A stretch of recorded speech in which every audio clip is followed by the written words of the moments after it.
recording a taped interview with Anne Simley on the 14th of March, 1991. Tell me about your family, where your parents came from. Well, my parents came from Norway. My mother from the division of Norway called Sogn, S-O-G-N, and my father from Valdres. And they met over here when they were young because everybody seemed to go to Vermont Lutheran Church. There was a minister there from Norway who was very much concerned about the students that were, the immigrants that were coming over. Why did they come to Wisconsin? Because of, for some reason they came down the lake and they found that it is like Norway over there with a lot of hills over in Vermont by Black Earth and Stoughton, and that all seemed much like the homeland to them. And this minister was very influential. And so a lot of people, when they came over, they came here because they knew about that minister and they wanted to come and have him help them get settled. And that's the way it was with my parents, my grandparents. And so that's why my parents happened to land out in Dane County in Black Earth. And the reason they came to Dane County was that this minister was very influential in Norway. And they came here to let him help them get settled. So he would hunt up a place for them to live. And then, of course, we had a Norwegian minister in the Vermont Lutheran Church, and until I was 10 years old, I never heard an English sermon. In fact, I thought that as a child, I thought that everything related to religion belonged to the Norwegians. But your parents spoke English at home? Your parents spoke English? My parents learned English when they got here. My mother was 5 and she spoke very well. And she graduated from the first country school that she went to. And my father spoke with a dialect all his life. And of course sometimes it was humorous because some of the things he said were funny. As when we were all grown up and home, had been away to school, some of us, he looked around, he was pleased to think we had a good education. And he looked at the boys. I had 2 brothers, and he said, "I wish I'd had more money." He said, "I'd have sent both of the boys to jail." And of course we all went into hysterics. And he looked around and he said, "Oh, you know what I mean Yale." Oh. But he never could get his J's. And so it happened that this Norwegian dialect in the end had a tremendous influence on me because I got to be an imitator and I could imitate the dialect. And an assignment once at the University of Wisconsin when I was working for my master's degree, we were supposed to give a dialect selection. And I gave one, which was a story about a Norwegian woman. And Gertrude Johnson said to me, "That is not Norwegian dialect." And I was floored, because if I knew anything, I knew Norwegian dialect. And a man in the audience in the class got up and said, "Well, Miss Johnson," he said, "my grandmother lives in Minneapolis." He said, "and she sounded exactly like my grandmother." And he said, "That is Norwegian dialect." And Gertrude Johnson said, "I'll see you in class, in the office after class." And she flunked me because I did. So I went to the head of the department and I said, "I know now what my thesis is going to be." I said, "I am going to write a thesis on Norwegian dialect and American speech." And he sat and laughed, and he thought it was very, very amusing, and that's what I did. Good. And then after I had finished it and it was handed in, I got my degree. They were kind of urging me to stay on, but I couldn't at that time go ahead because I couldn't take a year off. But Einar Haugen had heard about it, and he decided he wanted to carry on And so he used that for his doctor's degree, and he finished it up. But that was the first study of Norwegian dialect and American speech was made partly because Yeah, because Miss Johnson challenged you. Yeah. Well, so you were totally bilingual then. Hmm? You were bilingual as a child. No. I'll tell you what happened to me. I talked only Norwegian to begin with, and my grandmother and my aunt. That's my company. I had no little children to play with except my brother, who also spoke Norwegian. And so when I was 5 years old, or 5.5 years really, my uncle and aunt from North Dakota, who lived in a college town and had 2 daughters that were getting very good education, were older than I. They came to spend a few weeks with us on the farm that summer, and those 2 girls spoke only English, and they spoke very beautiful English. And here I was, and I admired them very much, and I learned English from them, and in the 2-3 weeks they were there, my mother said I changed over completely into English, and she said I copied their speech, and then I pretended I couldn't understand Norwegian anymore. I just wouldn't answer when they talked to me, and I'd look at them as if I didn't know what they were saying, and I refused to listen to them when they talked Norwegian. I'd just shake my head, and she said it was a good thing because that fall I went to school, and I already knew how to speak English. Well, tell me about where your parents lived exactly, and about how you were born and when. My parents lived on a hillside about west of Black Earth, south of Black Earth. You go out about 2 miles and then about a mile west and past a corner where there was a cheese factory at that time, not anymore. And ours was the first house up the hill, and about a mile up was the schoolhouse, and then about 2-3 miles in the other direction there was a church, the Vermont Church, and that was our world really. And the Black Earth little town at that time, I suppose, had probably 100 people in it, maybe not that much, but they had a store which was called the Farmer Store. And that is where everybody went and bought what they needed. And the cheese factory, right close to our place, was a busy place because that's where the farmers around there brought their milk. And that was our community. The Vermont Church, the Black Earth, especially for the Farmer Store, and this cheese factory and the schoolhouse up on the hill. And you were born there? I was born in that farmhouse on a cold winter day, and the only way that my mother had any help was to send for my grandmother. My father's mother came and acted as a midwife, I guess, and there was no doctor around. And what was the date? The date was January 16th, 1891. Mm. And that is a long time ago. And so I was the only little kid there for any distance. Were you the oldest? A mile up the road there was the Goulsons, and they had 2 little girls. And Thora Goulson, who is now Thora Barsness, was 102 on the 6th of February this year. She's a little older than I was, and she was in school when I went, so she was one of the first people I knew in that little country school. And then a little ways down toward town, there was a family named Barsness. They had quite a few children, and they were quite a bit older than I was, but there was nobody just my age.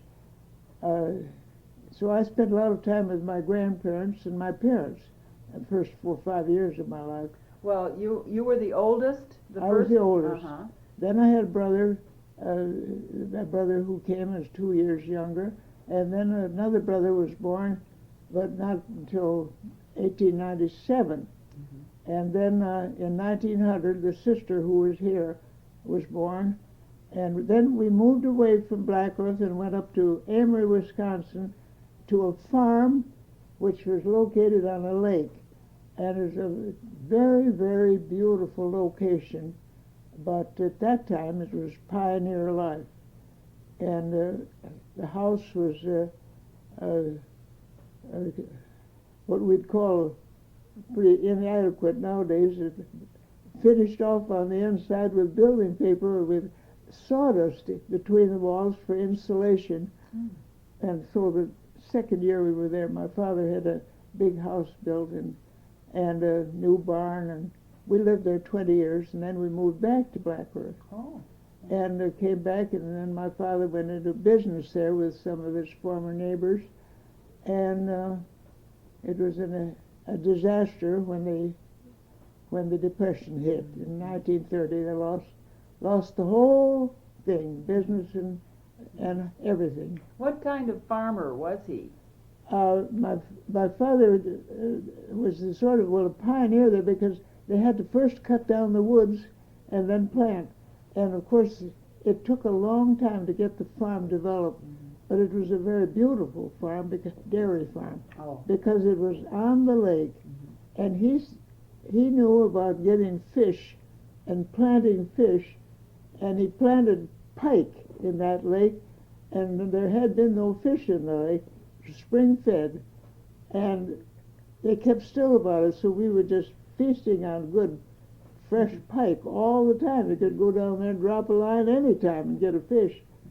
And we had all the wood we needed, of course, because the maple and mostly maple, some oak up there, and they cut wood for the house that we built, and they cut wood for the barn that we built, and had it done in a nearby sawmill. And he had cows?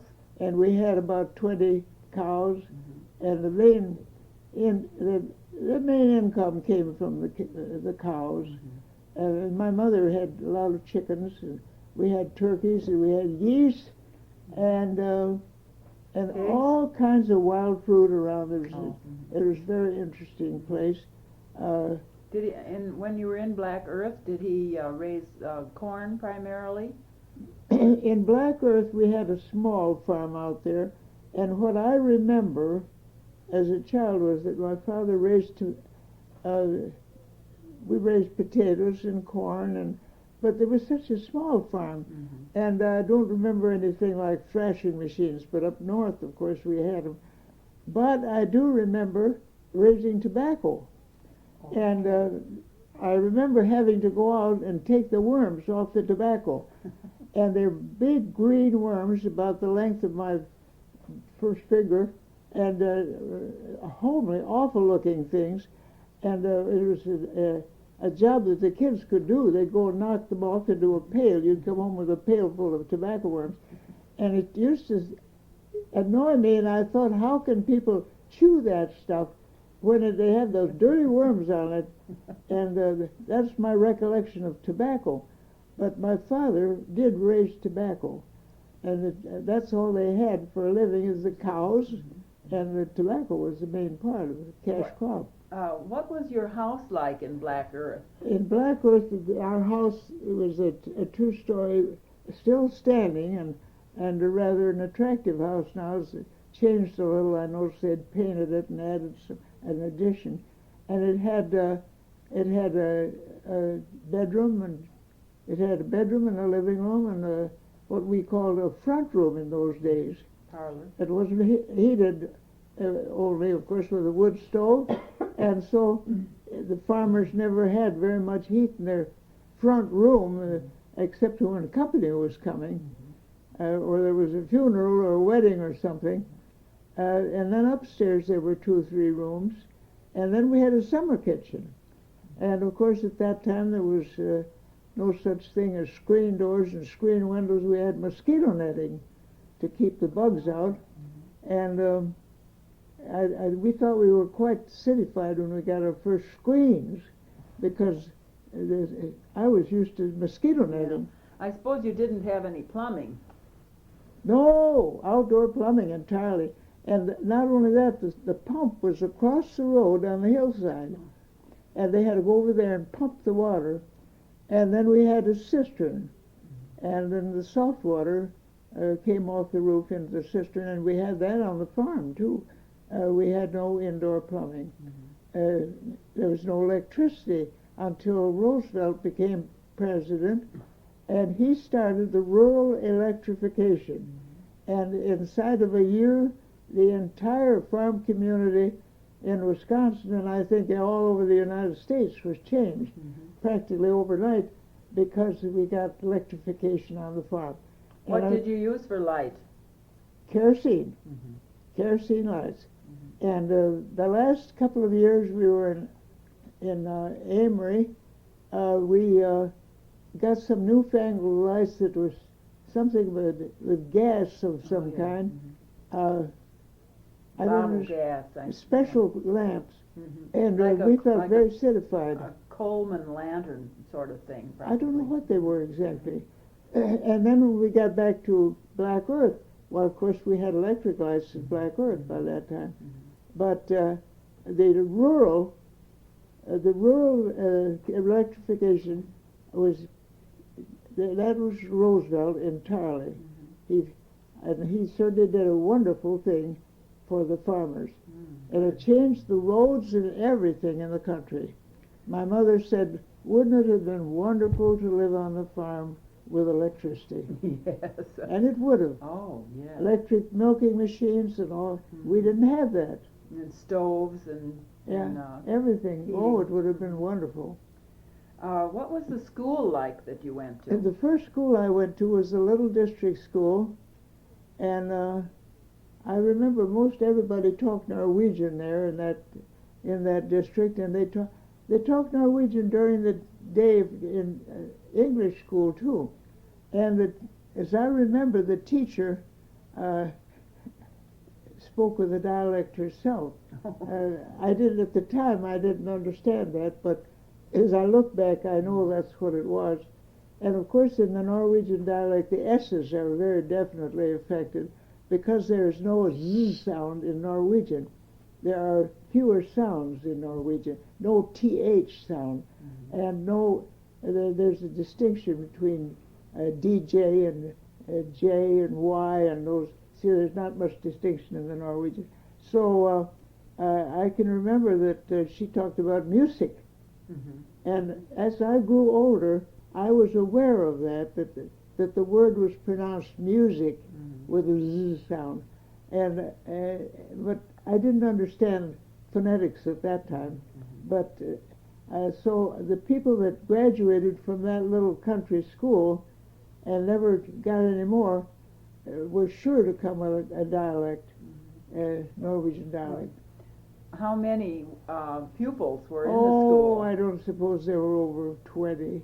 Oh. It was a small school. And Did it have a big stove? oh yes, a great big heater in the back, and we carried our lunch in a little tin pail, and I remember coming and going back and forth. You walked? Always, oh yes, it was about a mile. What about deep snow in the winter? We just plowed through because there were no such things as snowplows at that time. I thought maybe you got a ride on the sleigh or something.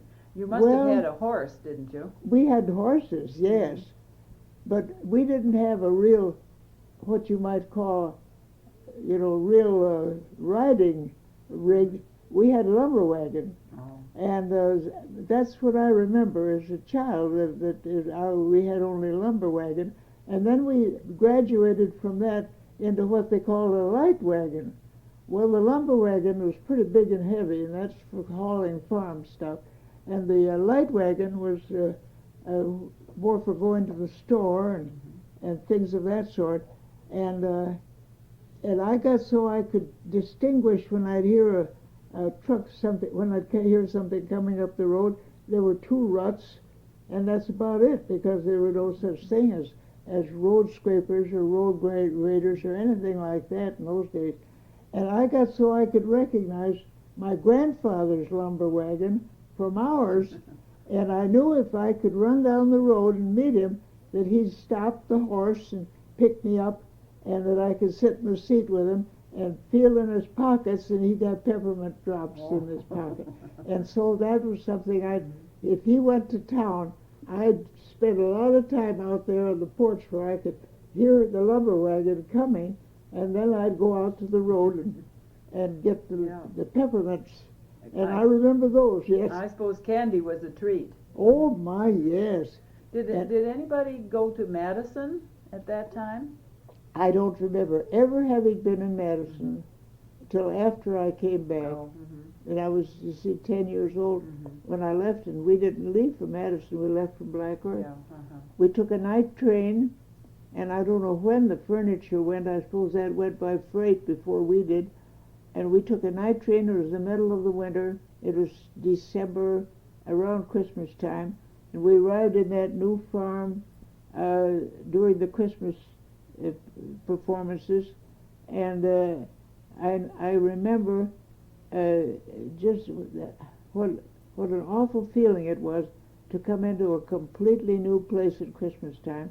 And I can't yet figure out how my mother was able to meet that situation, because I don't know when the furniture came to our farm place. It must have come to Amory, and somebody must have been ordered to go down there and take it out of the house. But and think of, in the dead of winter, and all your canned material and all of your kitchen stuff missing, and she couldn't have taken that with her. I don't know what she could have done. She had this little 4-month-old baby. And so that's what we came to in Amory.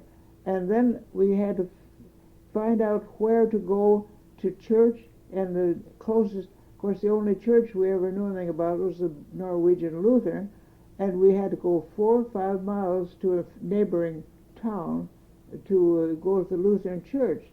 And we didn't manage to do that until the end of the January there, and then we heard only Norwegian sermons there. And where did you go to school there? Well, there was a country school about a mile away, and along about February, March, I guess they decided they'd have to put us in school. Put me in school. And so I walked up to this new school that I knew people and started in on what they could offer there. And of course, by the time I was 13, I had advanced up to I was the 7th grade, I think, and my father felt then that I should go to town to school, and so I was put into 8th grade in town, and I remember quite a few things from the country school. It's a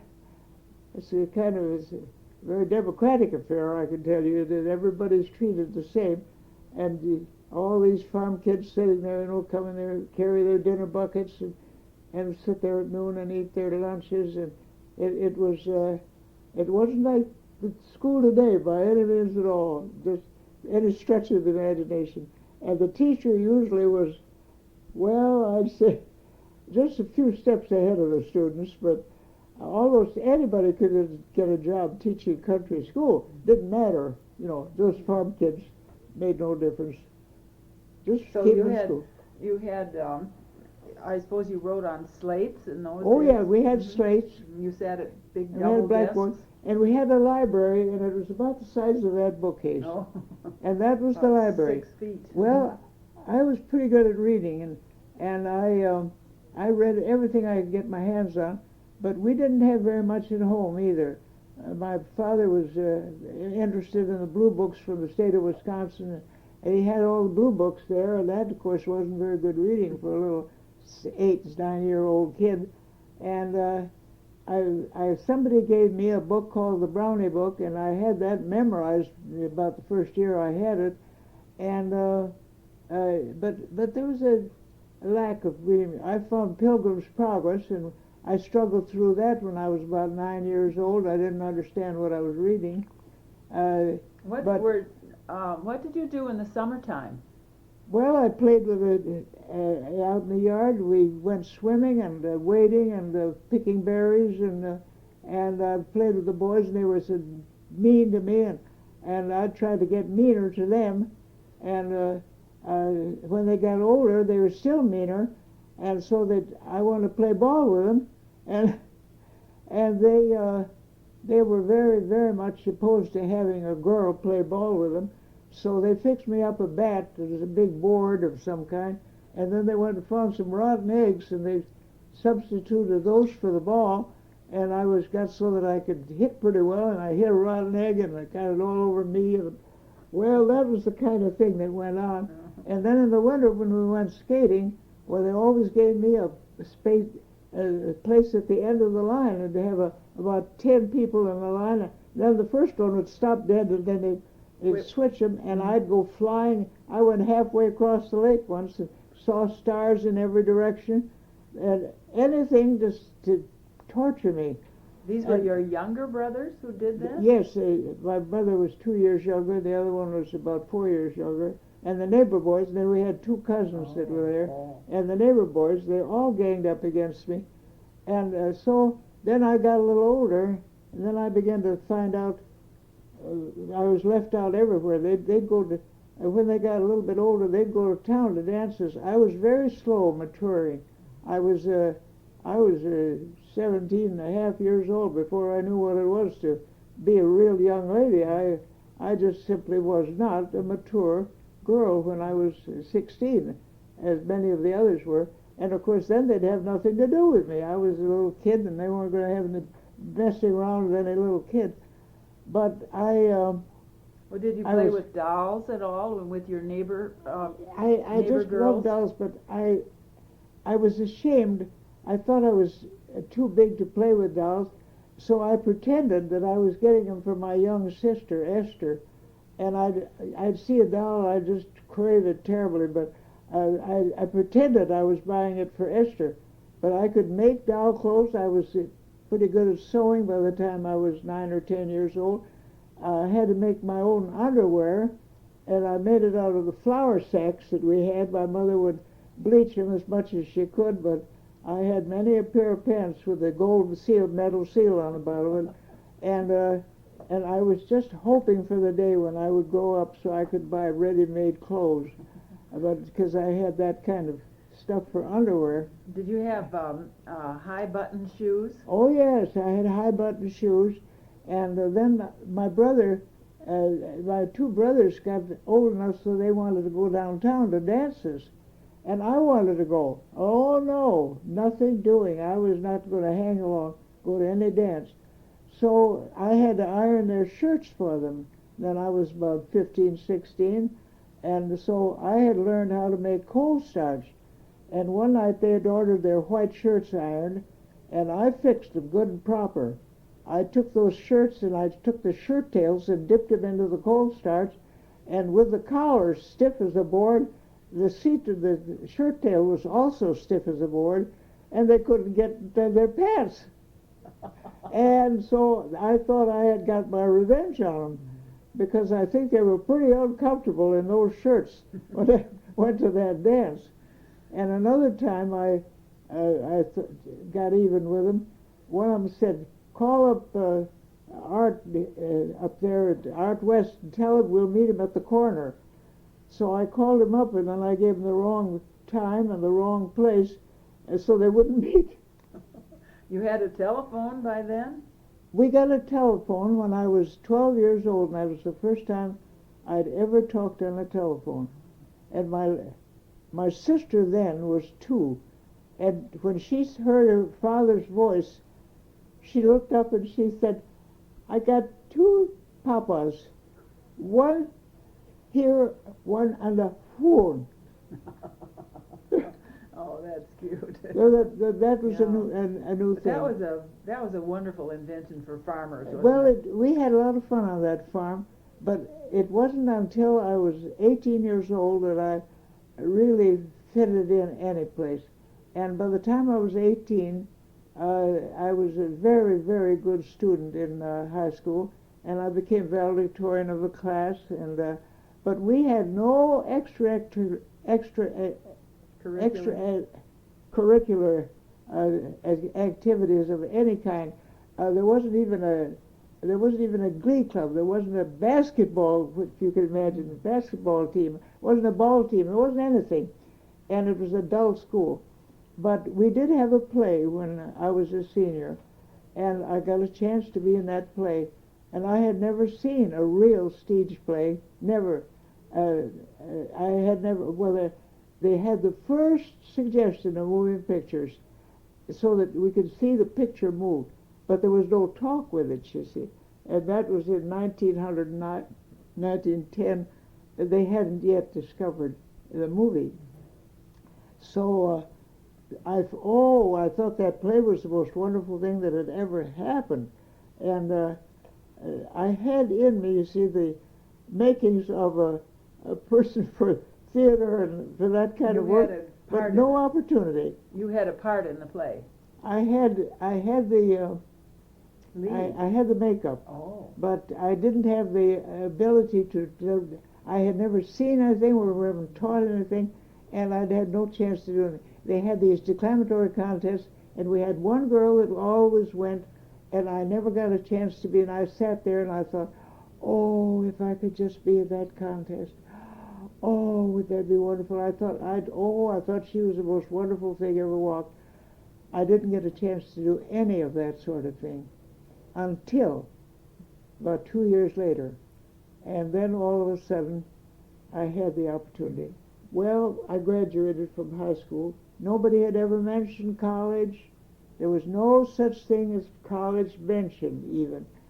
And I don't know, I suppose our teachers had gone to college, but they never said anything about, are you going to go to college or anything like that. And no one else in high school talked about going? No. Just wasn't done. There were only 5 in my graduating class. They were all country kids. Mm-hmm. And what did they do then? They just... Well, they, 2 boys and 3 girls, and they were all from farms, and we went our separate ways after we got out. And my father was always interested in politics. He ran for County Register of Deeds in 1908 and got it, and for Polk County, and he became the Register of Deeds. So they moved up to Balsam Lake, which was about 12 miles north of us, and we had no cars at that time, horse and buggy. So my brother and I stayed in town, and we stayed during the week with an aunt and uncle that lived in town. And then the last year, we got rooms over the drugstore, and we stayed during the week. And then they'd come and get us with horse and buggy and take us up to Balsam Lake over the weekend, if it was good weather. Then I graduated. And then, of course, wait, I want to ask you a little bit more about your life back at home. Did you have a Victrola? Not at that time, we didn't. Mm-hmm. I just wondered if you had any music. I'll tell you what we had. We had an uncle out in North Dakota, an uncle and aunt who lived in a college town, Mayville, North Dakota, where there was a teacher's college. And they were pretty up to date. They came to visit us, and they brought us things that the outside world knew about that we didn't. Something out of that hardware store every time they came to visit, and they came often. They brought us once a great, big, beautiful bathtub. Instead of using the wash tub for bathing in the kitchen in front of the cook stove, why, we had a bathtub, a real honest-to-goodness bathtub, and we took turns getting our baths. Of course, we had to carry the water up from the lake. And you heated it on the stove in a boiler and a wood stove. And once a week you had a bath? And then that was a wholesale business. And the babies got washed first, and then I got washed before the boys because they were always dirtier. Oh, yes. And so this was on a Saturday night? Saturday nights, that's the bath night. Uh-huh. And then I get my hair washed, things like that, and I had long hair and straight, and I had freckles all over my nose, and my straight hair, and it was about the color it is now. It's never been any different color, and I cried many bushels of tears, I tell you, buckets of tears, over my appearance, because I knew I was never going to amount to anything, because I had such straight hair and all those freckles. And were you thin? And Were you kind of thin and small? I was small, yes, and skinny and small for my age even, and I just cried so much, and my mother said, what in the world is the matter with you? And I said, I can never be a May Queen. I got that straight hair, and I thought, and I said, I pray and everything, it doesn't do any good. But I had good teeth, and nothing happened to my teeth. But I just thought I was, because I had that straight hair, I was never going to. And you didn't develop early? Oh, no. Well, I wondered if your father was, as a Norwegian, was he a strict disciplinarian?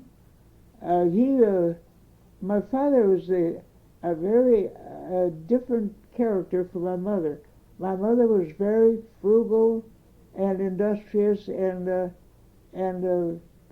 thoughtful about the future and planned. My father was a hale, hearty fellow, well met, and he could tell stories in any audience and have them all laughing. And he always was he was the social person in the taking care of the company, while my mother was in the kitchen doing the cooking.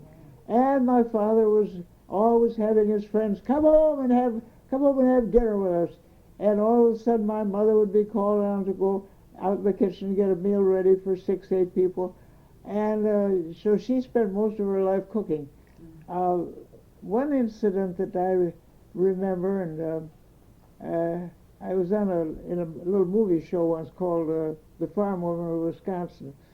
I got a tape of it here. I haven't played it, but I told that story about my mother. When we went to school, in town, we had 3 miles to go. No matter which way we went around, we were on the. If we could take the hypotenuse of a right triangle, why we got to school in a mile and a half. But we had to go around the road most of the time. So in the winter, when it was cold, we went across the lakes. Then we cut down the, and when the lakes were frozen sufficiently, we drove, and we had a horse and a cutter, and we went across the lake.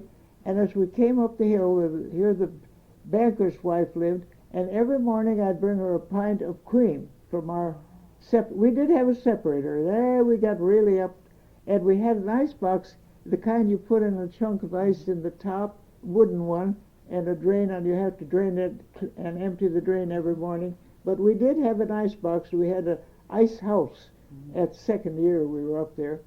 And so I would take the cream to the banker's wife, and a pint of cream for 10 cents, and then there would be an empty pint bottle, a pint jar standing on the step with 10 cents in it, and I'd take that home to my mother, and she was collecting those dimes for something that she was going to get sometime. I don't know what it was, but anyhow, that stood back of the clock in the dining room shelf, and the dimes were building up, and they were about a third of the way up in that cup. And there were a lot of dimes in there.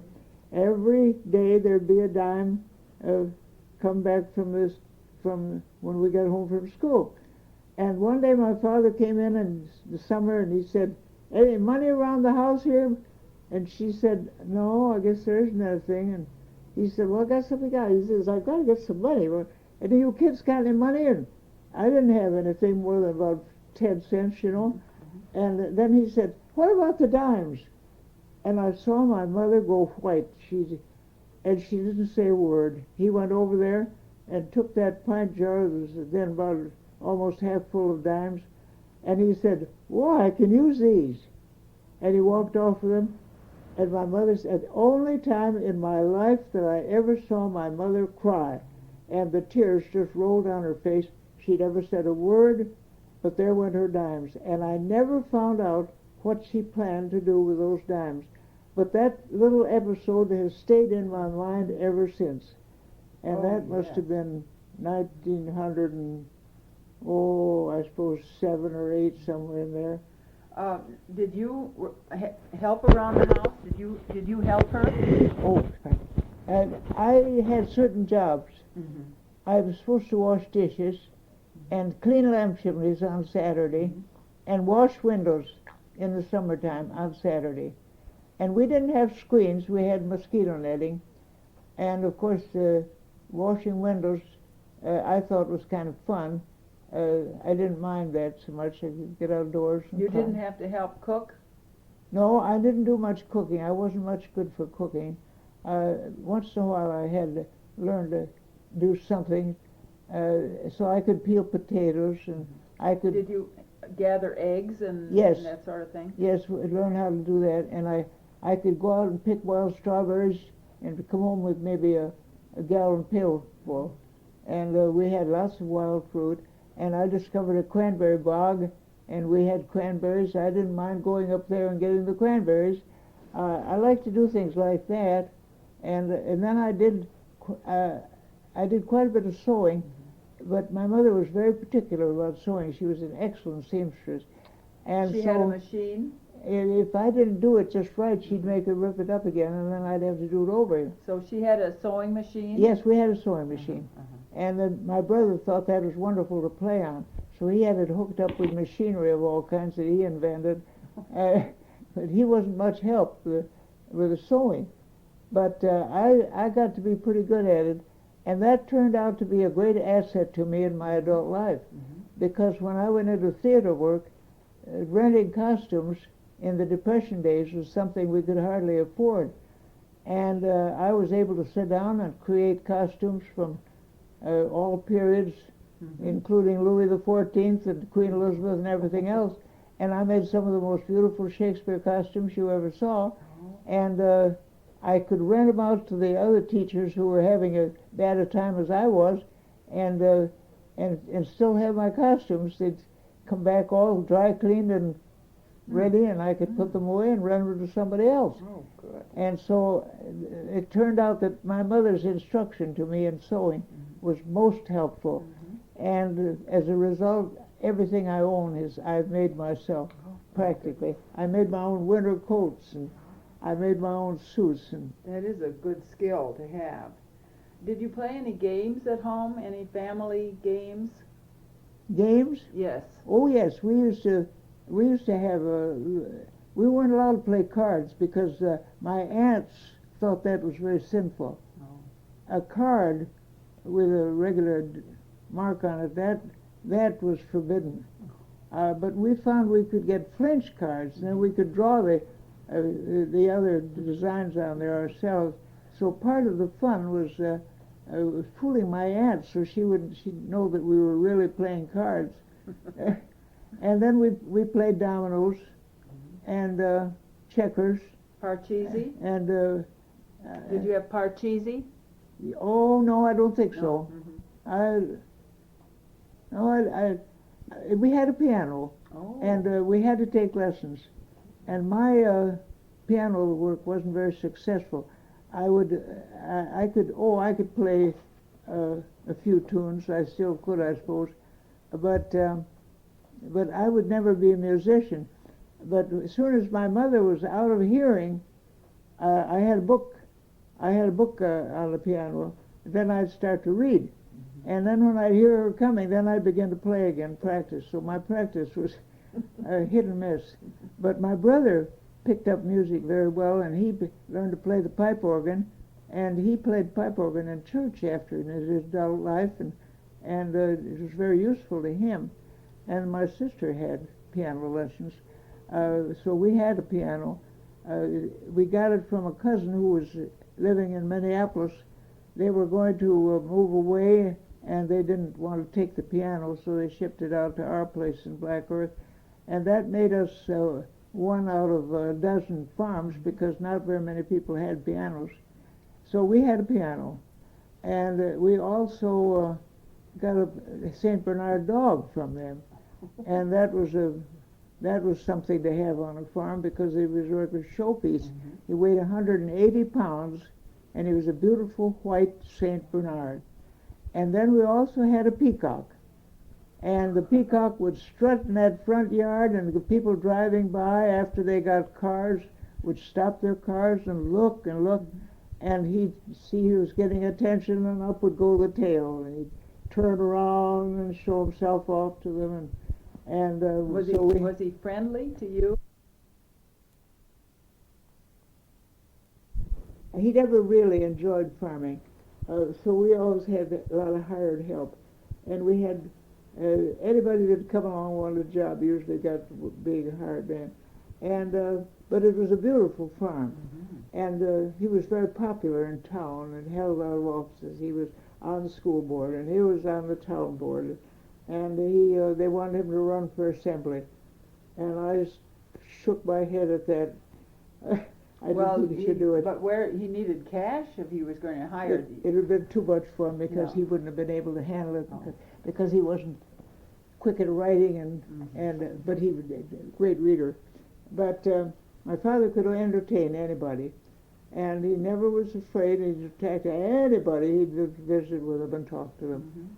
And my mother was the quiet one and stood by and did the work. Well, anyway, those things, they all eventually became very useful to me. When I got through high school, then I went up and I was deputy register of deeds at Balsam Lake for a whole year. You were 18?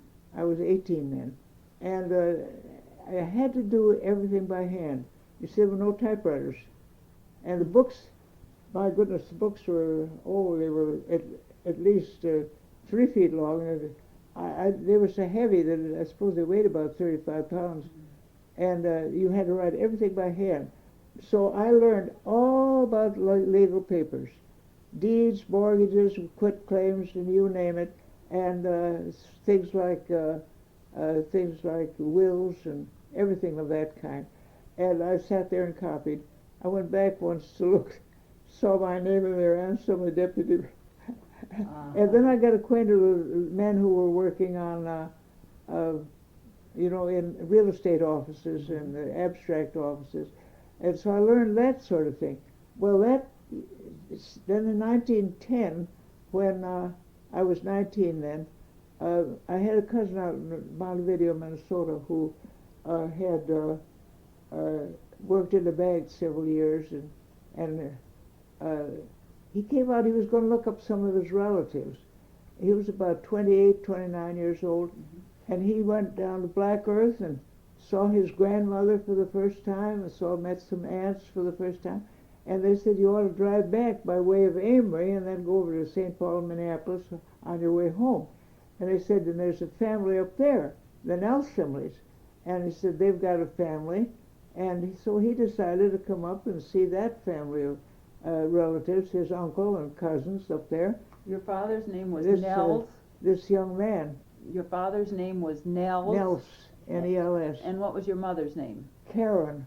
Karen. And we were awfully ashamed of that because it was so Norwegian at that time. And her second name was Andrea. And now that's quite fashionable. And her name was Bjelde, B-J-E-L-D-E. And so my cousin saw me there, 19 years old, and he said, how would you like to go to Montevideo, Minnesota, and work in a bank? Well, there was something. That was out of my young life completely. I thought, work in a bank, oh my. I said, oh, I'd like that. And he said, well, I'd like to take you out there and get you a nice room. He said, I think I can know where you could live. And he said, you could work in the bank. And he said, we got a good church out there, English-speaking Lutheran church. And we got a young people's society and a choir. Well, all of that would have been completely new to me. Of course, the Lutheran minister in our old church down at Amory, at Toronto, where the church was, when he heard that I was going to leave there, he didn't like the idea very well. I'd had nothing but Norwegian sermons and no young people's society and all. But when he heard a couple of years later that I was going to go to college, and not to St. Olaf, he said, well, you're going straight to hell. That's what's going to happen to you. So I got it straight from the preacher. Well, anyway, I went to Montevideo that fall, and in September I was all settled, and I was in the bank, learned a new trade. I was in charge of the insurance, and I had to watch and see that all insurance policies were kept up to date, and that nothing was lapsed and all that sort of thing. And I learned how to keep books in the bank, and I was the one that carried the exchanges between the 2-3 banks in town, and met a lot of young people that I'd never met before. And I had some very good friends up at this little college they had there, the junior college. And I sang in the choir, and I went to Young People's Society, and oh, it was a completely new life. So I just had the time of my life there. I thought it was just wonderful. And there were things I'd never done before, go to dances and go canoeing, and oh, it was just great. And so in 1912, a new man came to teach up at Wyndham, and that's where my main friends were, among the faculty members up at Wyndham. And I met this fellow, and he was a graduate of Carleton College, and he said, have you ever thought about going to college? And I said, oh, no. Well, he said, I think you should just quit this job and go to college. And I thought, oh, goodness, I can't do college. I had read Patty Goes to Boarding School, but I just had no idea. And he started to talk Carleton. And he talked, and he talked, and he talked, and he insisted I quit my job and go to Carleton. And finally, by the middle of that 1912, he had me talked into getting my application in, and I was accepted at Carleton College and decided to go to college. I didn't know why, but he insisted on it. Well, did you get a scholarship? Yes, I got a valedictorian scholarship when I went, but I was 4 years older than the rest of the freshmen, and I was dumber than an ox. I didn't know anything about college, and so there I was. In 1913, in September, here I was in Northfield. But when our preacher found out that I had gone to Carleton College, then I really was sunk. According to him, I was eternally lost. So I went to Carleton and registered according to the rules and regulations of the time. And I tell you, it was a strict place to be in those days. You had to be in at 7:30. Did you stay in a dormitory? Yes, I got a room in a dormitory, and I roomed with a sophomore from Red Wing, and she felt disgraced because she was put with a freshman. So I wasn't very welcome there. And at the middle of the term, a freshman girl got alone, found that she was alone and needed a roommate, and I got a chance to move in with her. And we were friends then for the rest of our lives. But she died several years ago. But so I went through my freshman year at college, and then I began to feel at home, and I began to get somewhere. And I find I ended my college career with a math major. If you can imagine that, a math major, and I'd had very little work in theater and public speaking, because we didn't have it in those days. Motion pictures had just come in, and there was one showing, and there was a little movie house in Northfield, and the college kids would sneak away and go down there, but they were very unpopular if they got caught, because they were not supposed to go to that wicked place. They had pictures by Theda Bara. Have you ever heard of? Well, you were just warned not to go and see anything that she did. She was a siren. Yeah. Well, we weren't supposed to know what that was even. In fact, we were ordered that we couldn't have clocks on our stockings. They had a fashion one year where they put a little arrow at the top, a little clock on each side. And we were told by the Dean of Women we couldn't wear those because people would see them. Would look at your ankles. And that was... But you wore long skirts. Oh, to school, yes. didn't you? Down to the ankles. And blouses, Oh, yes. shirt waists. Yes. Mhm. High collars and long sleeves. Mhm. So one day my roommate said she was going to get a pair of those stockings and she'd wear them and see what happened. So she put them on one day and walked around the campus, and she came back and she said, "Nothing happened to me." And so I thought, I wonder what could happen to people if they wore those. I was dumber than an ox. I didn't know anything. We were so protected, and so it wasn't like nowadays. And so we had a gym class at college, and they wanted to explain to us something about uh, our father's part in our birth. And nobody in the faculty wanted to do the job, so they sent up to Minneapolis and had somebody come down, and they started to enlighten us about our father's part in our birth. And one of the girls in the class fainted dead away. It's the first time she ever knew that her father had anything to do with her coming to this world. And finally, our biology professor, with his face red and nervous because of his speech, said that he had some books in the library and pages so-and-so we could go if we wanted to study a little bit more about the difference between male and female. So that's the way we were educated, where nowadays you read such things as you do about the fraternity life. Well, anyway, we were protected at Carleton in a big way. And of course, if anybody had been caught smoking, they would have been fired out of school. There was no such thing as smoking on that campus. And you didn't learn anything like that. We had dances. Did you pay your own way, or did your parents help you? Oh, I paid my own way. I had a little money left over from my working in the bank, and I had taken out an insurance policy, and I found I could borrow on that. So I borrowed on my insurance policy, and then Did you work in the summers? I worked in the summer. Mm-hmm. And one year I sold woolen underwear for a company up in Bay City, Michigan, and it was beautiful, beautiful woolen underwear. But in those days, they wore long underpants in the winter, in the winter, and in the summer I was selling those, and some of them were so embarrassed having to look at things like that, they bought them just to get rid of me.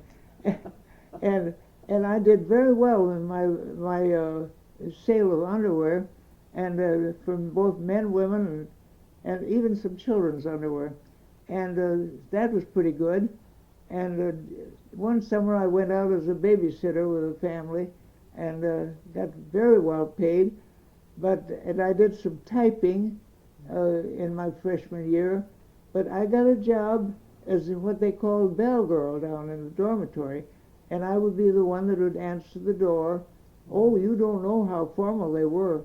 If men wanted to come see the women anytime in school, they had to come to the parlor, they had to ring the bell and be admitted. And there was no running around the men and running around a women's dormitory, I'll tell you that.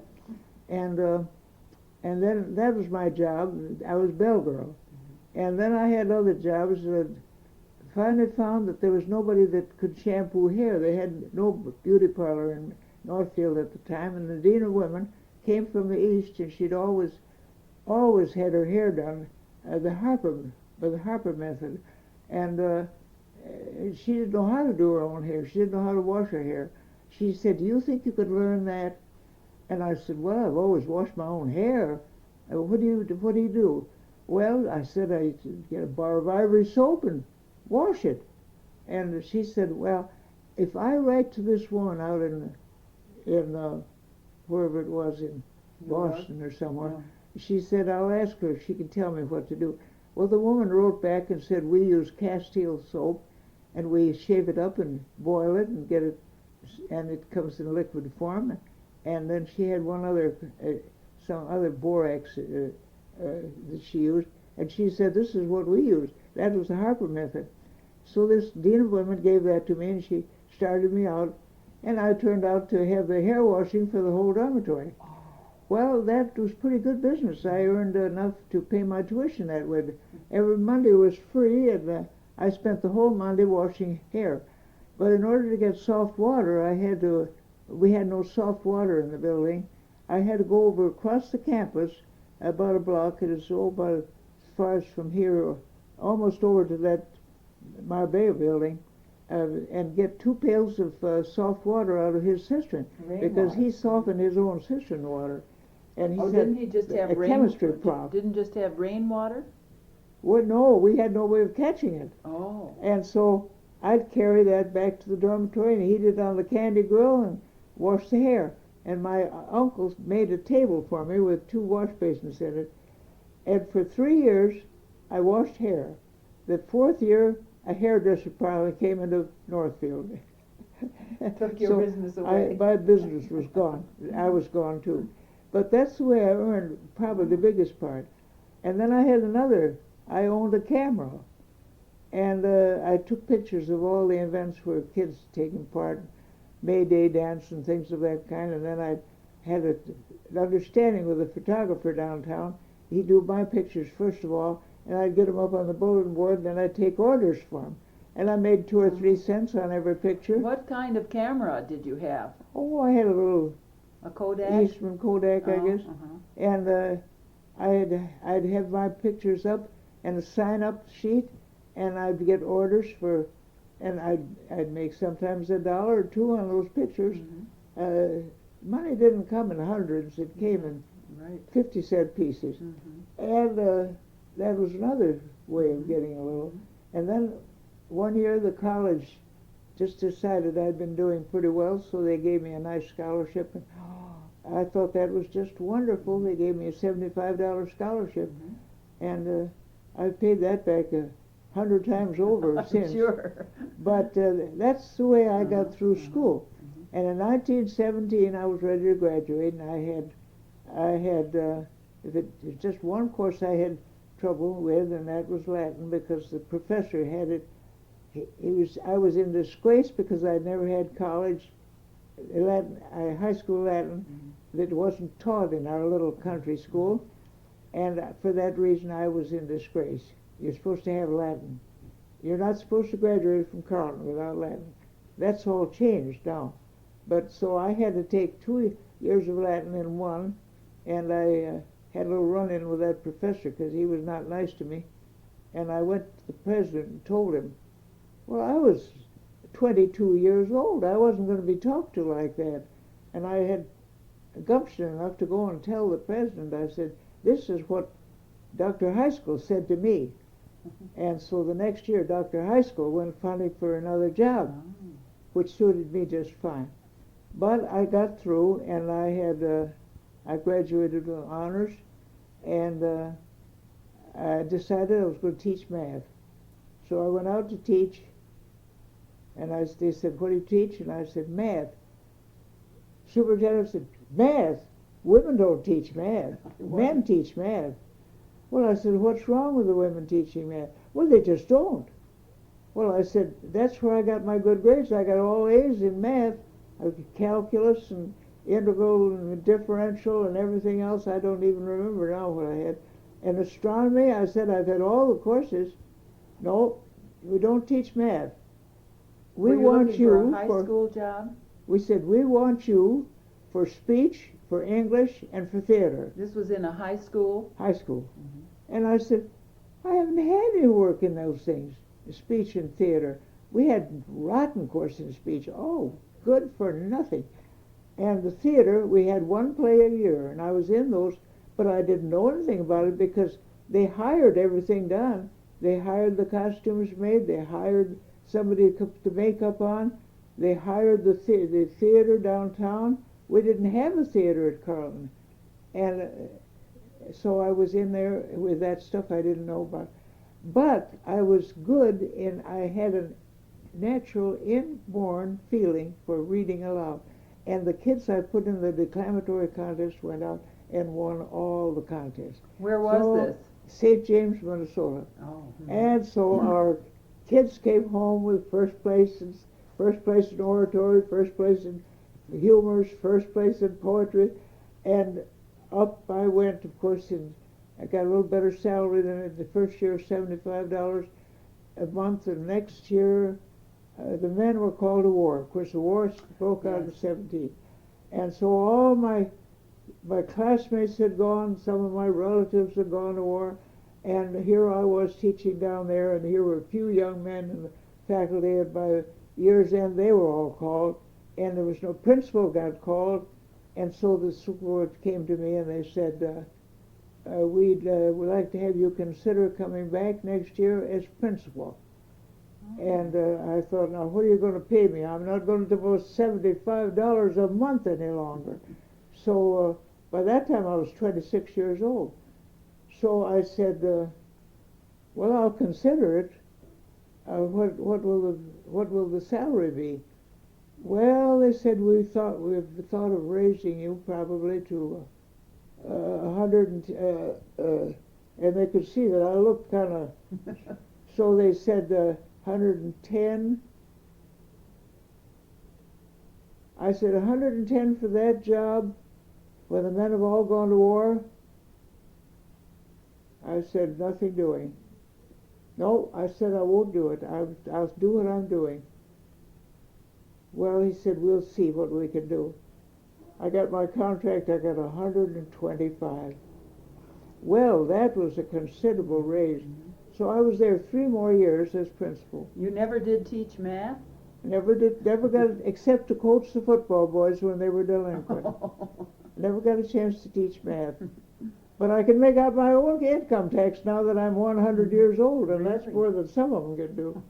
I got mine all done and sent in. Good for you. But I did have the math courses, but then the next summer I knew what I'd have to do.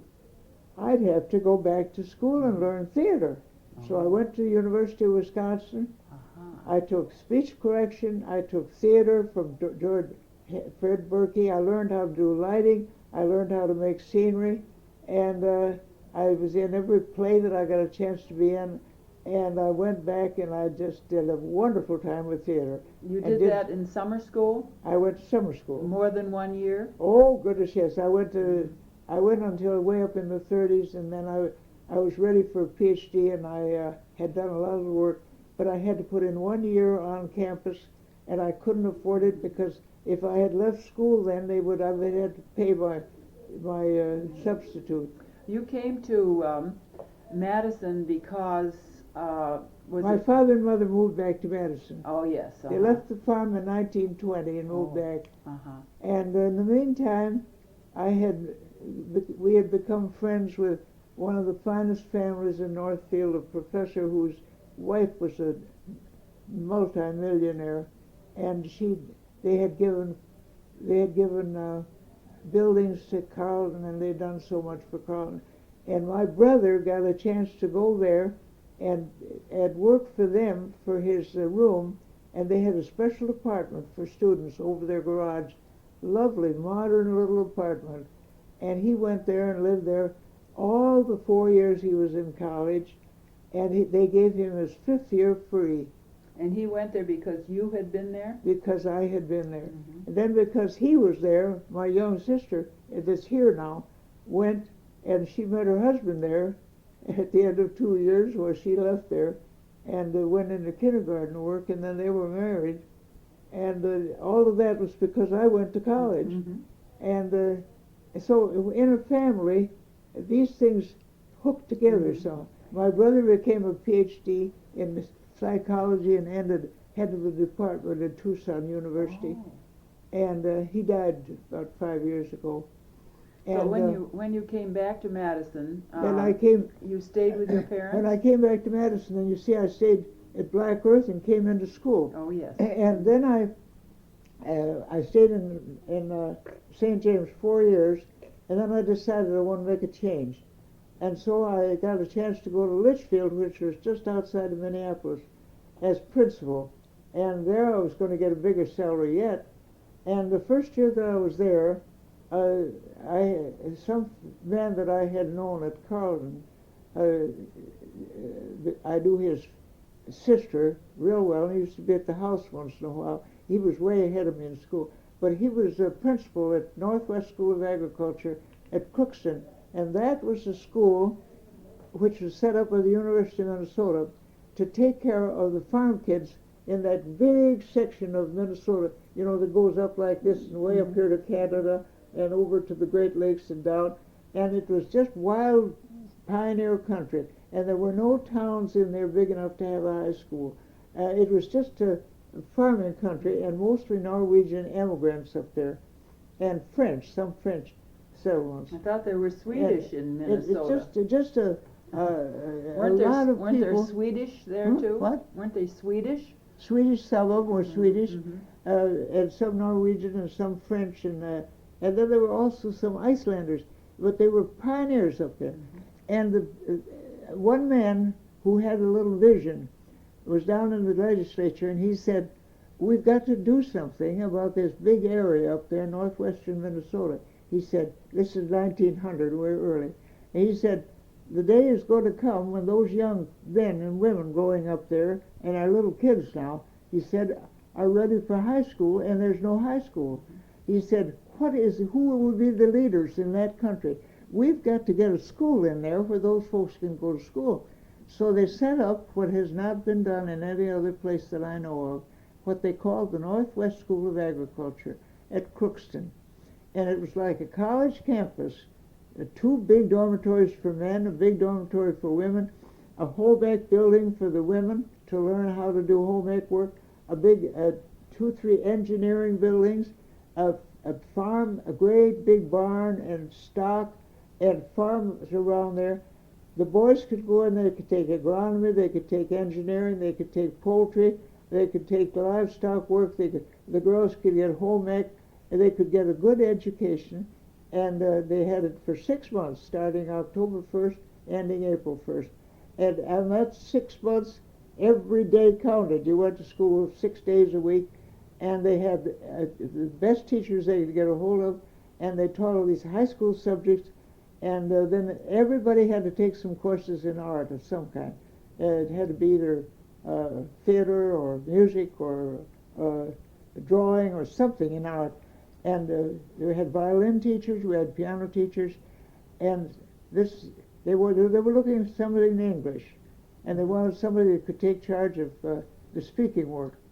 And this fellow that had gone to Northfield said, "I know just the person you want, and what's more, she's Norwegian, and what's more, she understands Norwegian dialect." And there was plenty of that there. There was plenty of them that couldn't say the 4th of July. They said the 4th of July. Oh. 4th of July, and Tiefer and False, and music. Mm-hmm. Oh, it was terrible. And so he came down to Litchfield to see me, and he said, "I'd like to have you come to the Northwest School next year and take over the English work." And he said, the main part of your work is going to be to see that every student in that school gets on that stage and faces an audience at least twice during the year. And he said, every one of the students, he said, it's got to be up there at least once. I said, I would love it. I would just love it. And he said, all right, you're down. You're going to come. He said, 1st of October, you'll be there. Well, I got room up in the home ec building on the 3rd floor. We had a public dining room there for everybody in the dining room.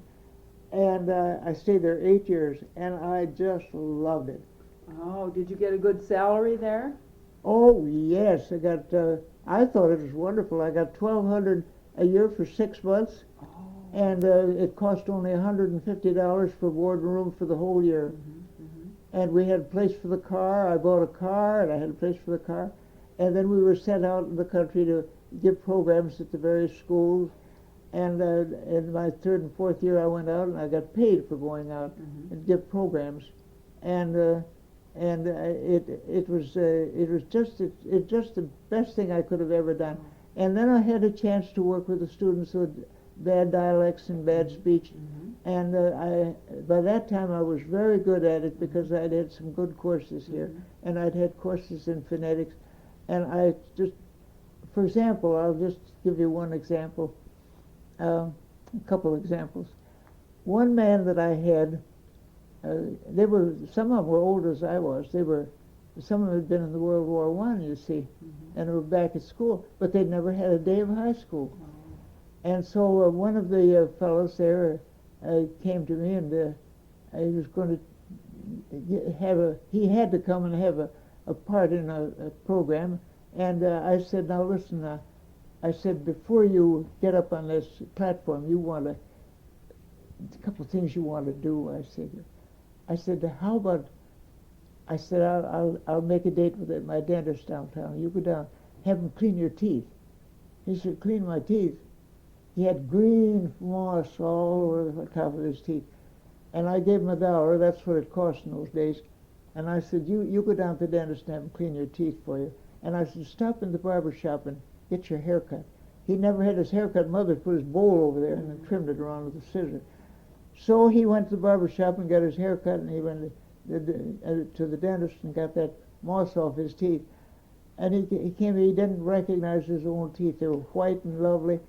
And he stood and looked at himself, and he got up and he made an excellent speech, and from then on I was his idol, and he just thought I was great, and anything I put him in, he'd do it, and I'd have him in little plays. I'd have him in I got him so that some of them were people that introduced the others, and sometimes, anything that would get him up in the public, and then I'd say, have you got a good suit of clothes somewhere, yeah, I got my best suit. Well, they'd bring it. It was all wrinkled. I couldn't tell whether it was a gunny sack or what. So I'd say, well, come on up. We'll go up to the home ec room and I'll show you how to press pants. So we went up there and get a pressing cloth and an iron. And for the first time in his life, he pressed his pants. He'd never seen a pair of pants pressed before. And, of course, he looked like something else. Well, that fellow he was a smart guy, really smart cookie. And, he did awfully good work in class.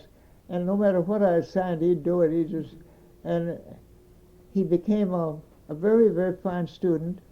And he became a good-looking student, too.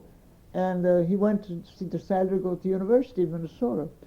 So he went to university. He became terrifically interested in a new science, artificial insemination of cattle. And so he became very much interested, and he did all his extra work on this insemination problem.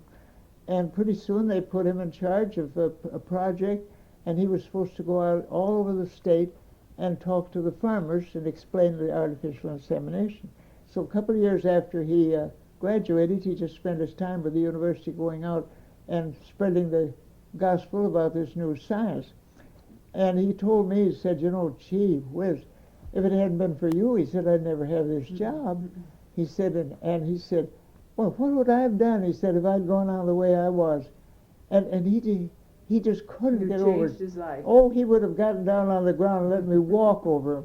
I wanted to ask you if you... And so he was sent by the University of Minnesota to Europe to teach over there, and he spent some time in Europe showing them how to do this.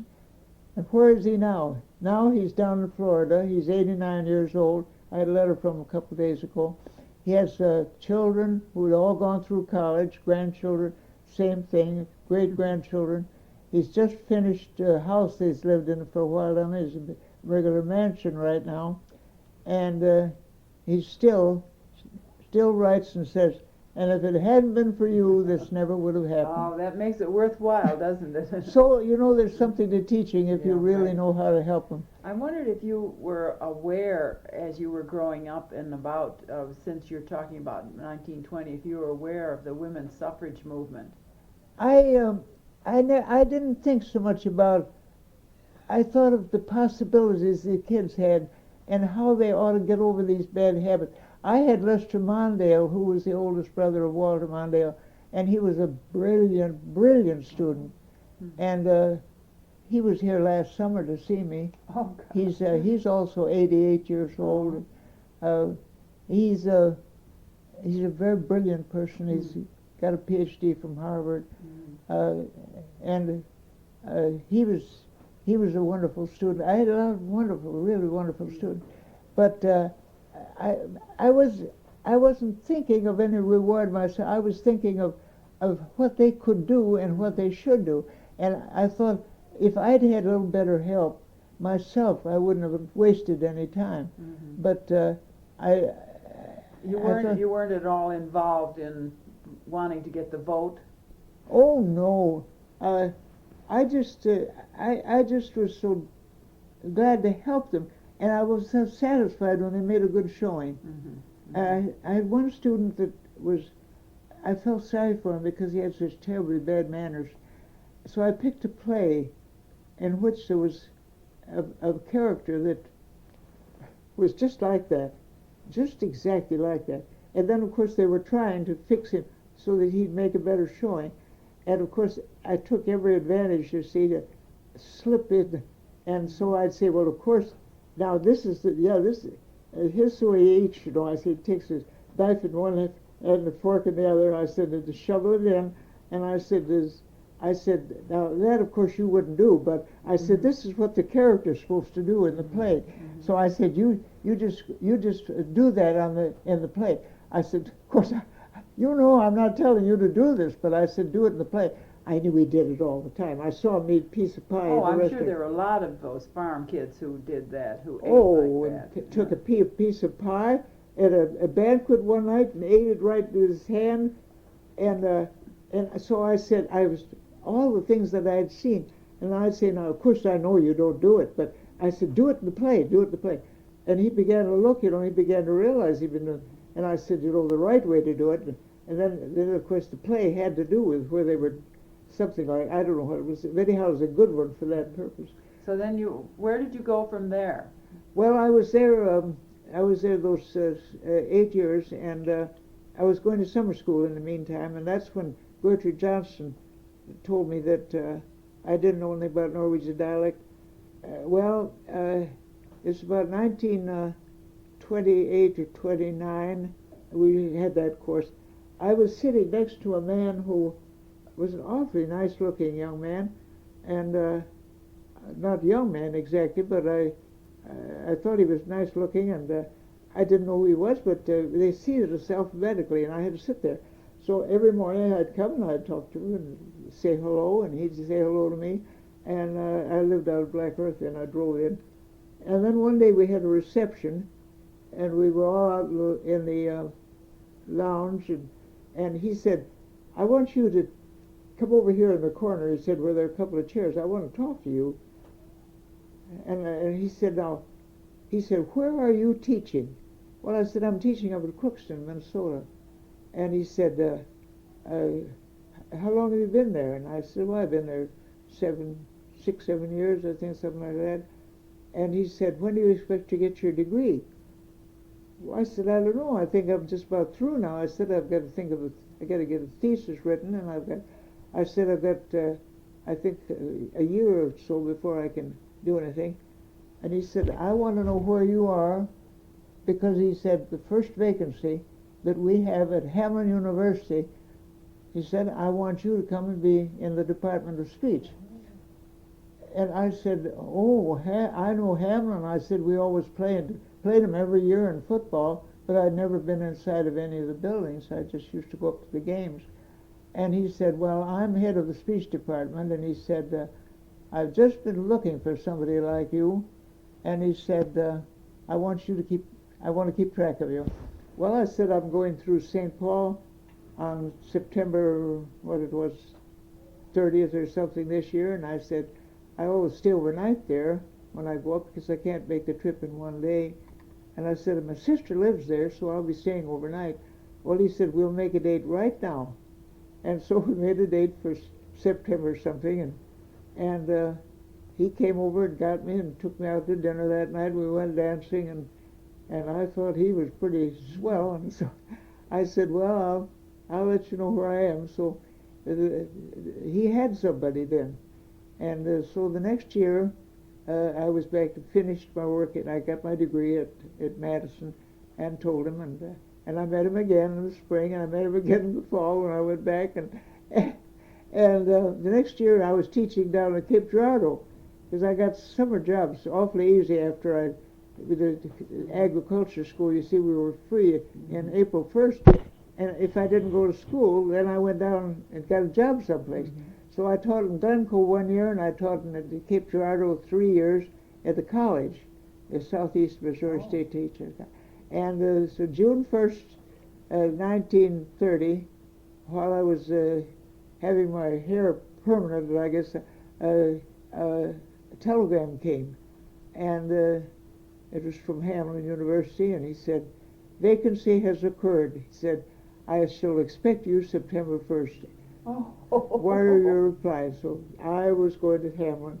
This 1930 in the fall, and I started. I came up there. I was to be chairman of the speech department. I was to be a teacher in the speech department and head of the theater. I was to be director of the theater. So I'd never been in any of the old buildings. There was a lot of old buildings at Hamlin's old college. And I said, "Well, where's my theater?" And he said, "We said that to tell you the truth, we don't have one." I said, "What? You don't have a theater?" And he said, "No, we use the basement of the church, or we use the gym," and went through what they did. And I felt way let down. But in the spring, I heard they were going to redo a museum that was on the 3rd floor of the old science building, and it was an old wooden floor, and, real old building.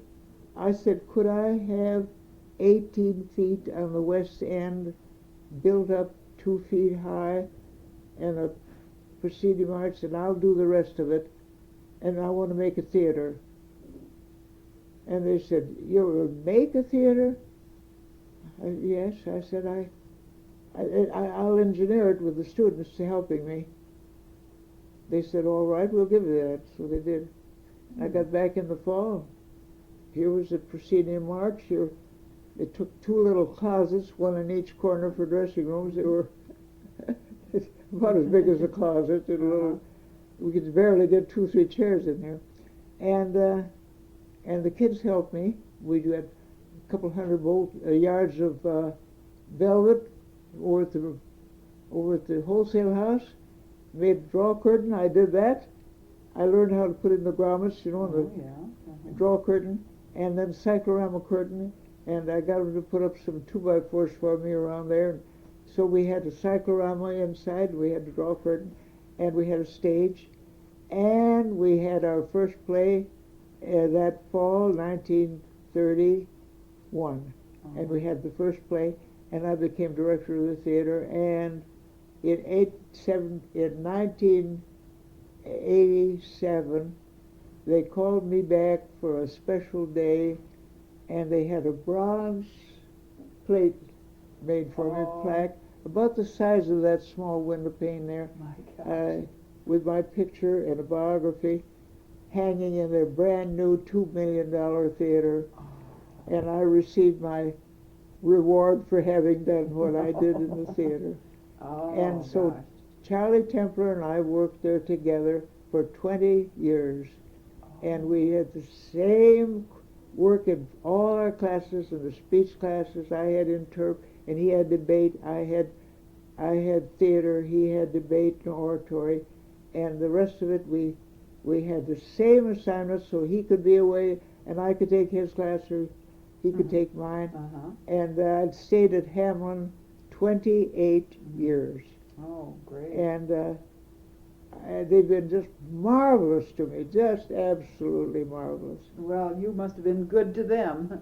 And so the things that I thought were the worst for me turned out to be helpful. The Norwegian background was of inestimable help to me up in Northwest School of Agriculture. I used to call those boys in.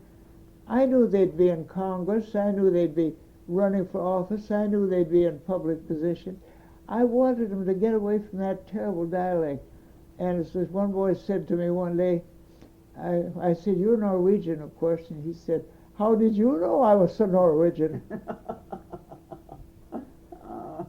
Well, this is the way it was. And one boy came from... summer schools, the good theater department here in Madison helped. Very good department of speech. Very good department of speech. And one boy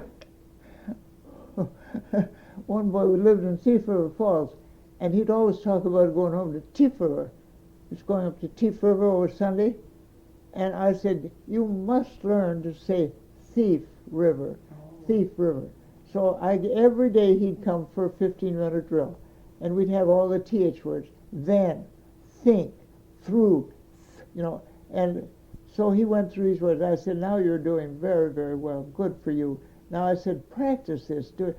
And when you hear yourself making a mistake, correct it. And he said, I will, I'll try. And he said, thank you very much. I said, oh. I said, I'm going to faint. Oh. Then one boy came, and he found I couldn't understand what he was saying. It sounded as if he had his mouth full.